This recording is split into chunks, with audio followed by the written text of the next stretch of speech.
Və başqa rəvayətdə gəlir ki, başqa hədisdə, sahabələrdən biri gəlib Allah Rasuluna çox əzəmətli bir sual verir.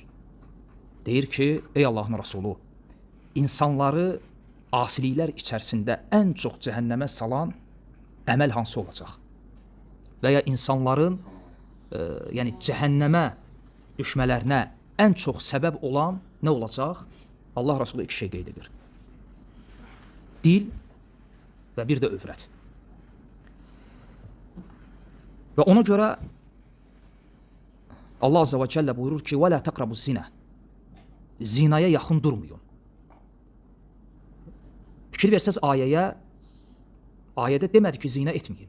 وَلَا تَقْرَبُ Zinaya yaxın durmayın. Yəni o əməlləri etməyin ki, o səbəblərə getməyin ki, o əməllər, o səbəblər sizi sonda zinaya aparıb çıxarmasın.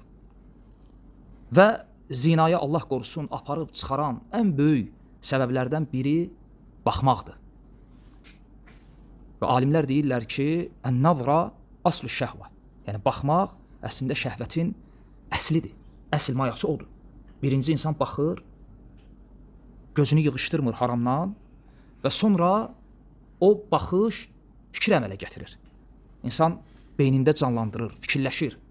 O fikir özündən sonra şəhvət əmələ gətirir.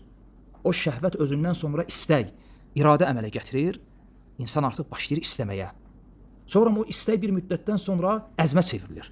Artıq insan qərarlaşır, qərar verir. Və nəticə də feildir. Zina.